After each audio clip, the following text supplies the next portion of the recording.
I want to talk about money.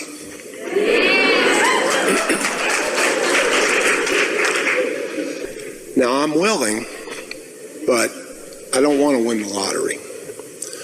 I want to be not afraid about money. I have a middle-class life, comfortable. But you would think when I'm spending $15 for parking that I was destitute.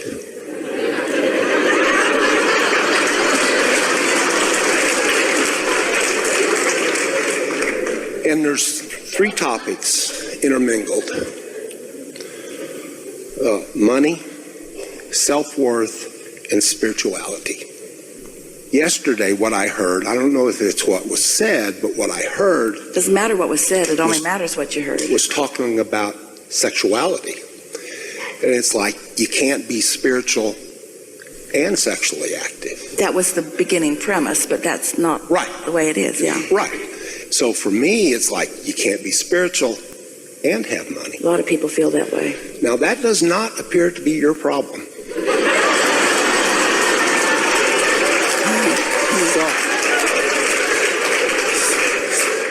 So this will be easy for you to hear too, because you've already found so much resonance with the basics of the laws of the universe that this will be easy for you to find resonance with.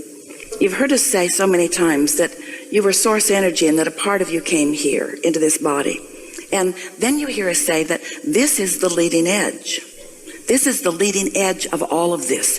This isn't the proving ground, this physical world. It isn't the trial ground. It isn't what so many in a state of confusion have made it out to be. This is the environment where vibrations turn to thoughts and thoughts turn to things that can be interpreted through the physical senses. And so this is the result of all of this spirituality. This is the result of all of this source energy. All of this abundance is the result of all of this energy that is allowed or created or at the root of this abundance.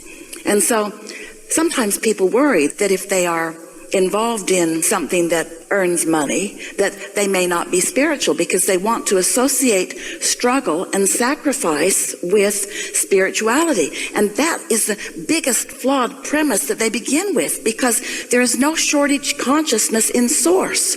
Source is extending abundance and abundant vibrations and abundant thoughts to everyone. It's like raining down on all of you. But many have a resistant sort of shield up because they have that flawed premise. And so you just have to sort of prove it to yourself. Yes? You said the word sacrifice yesterday, and you just mentioned it again. Because people think there's no gain without pain and so forth. And yes. One of our masters, spiritual masters, sacrificed in the Abrahamic religion. And I think that's where I'm tied up in.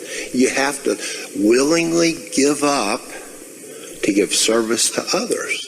You're talking about Jesus? Yeah. It's interesting how humans who weren't thinking about alignment or not speak so much more about a state of misalignment than all of the alignment and all of the message that flowed in that state of alignment.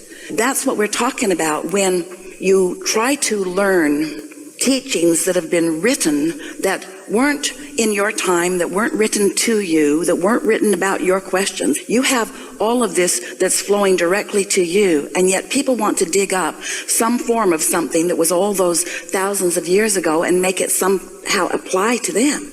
And then in the generations that follow and the translations that follow, the misunderstanding of the reinterpretation of it, there was never a time that this consciousness that you in this moment are naming Jesus proclaimed that he was always in alignment with that.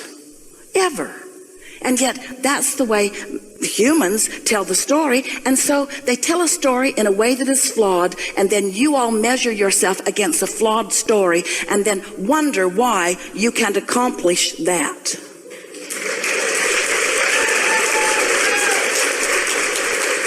Words do not teach, and source energy does not stop flowing. with one teacher. There's another teacher and another teacher and another teacher and another teacher. And all of you have access to this love and clarity and enlightenment that's being offered to you at all times, you see.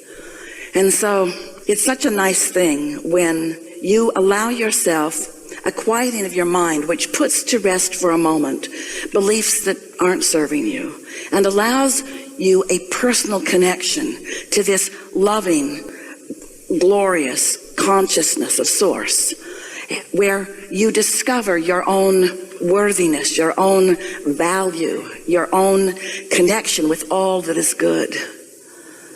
Humans have discovered, and they continue to perpetuate it with each other, this real flaw in their thinking is a shortage consciousness that says there's only so much prosperity to go around. They think incorrectly that it's a finite amount.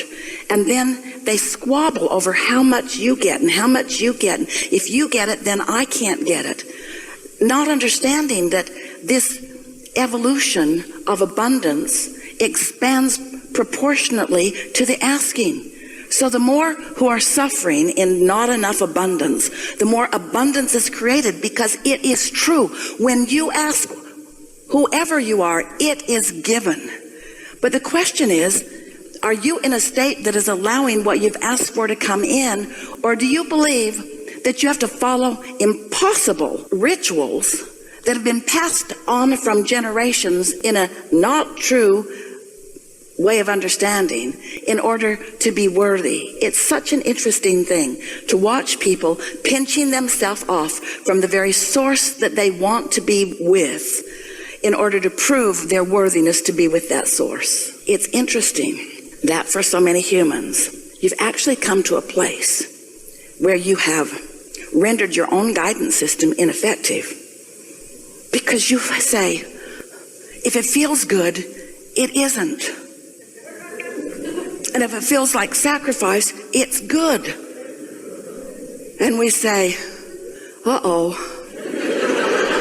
Because your inner being is offering you love, and you say, I must be doing something wrong. This feels too good. And when you're suffering, you say, see, God, I'm following your work. And that was never what was being offered. And if you could speak to Jesus directly, and you are, same family of teachers, and you are, what you would hear is, as you're standing in front, dripping your illness, don't talk about that. Go forth and tell no one. Don't keep active within you something that is blocking the wellness that is potentially within you. As you now know what you know, you can receive clarity about all of those things that are confusing. Can't you feel someone who's tuned in to source energy? And can't you feel someone who's in the receptive mode of defensiveness? Isn't hate obvious to see? And isn't love obvious to see? How can a belief that you've picked up along your physical trail cause you to deny your own experience? Well, that's what we've been talking about all these hours that we've been together. Words don't teach. And the only way you're going to know is to find some way of disengaging from those beliefs that are in your way. And not everything you believe is in your way. You believe a lot of things that are beneficial to you. There is so much in religious teachings that is right on. But you, once you connect on a regular basis, would be able to read those texts and feel the resonance of what Source knows to be and what man has made up from his defensive and protective state. Almost every religious text has come through many hands of economic leaders who have adjusted for the economic value, not for the spiritual understanding. There is no teacher who has been accurately or for very long at all expressed further. That's why Source doesn't count on a teacher or a leader. Source gives it to everyone. To everyone. To everyone. Unlimited abundance and knowledge and well-being and source energy and flow. Isn't It's not just funneled through a few who might get up in a bad mood and say something entirely different from what source said. We've been talking about that already, you see.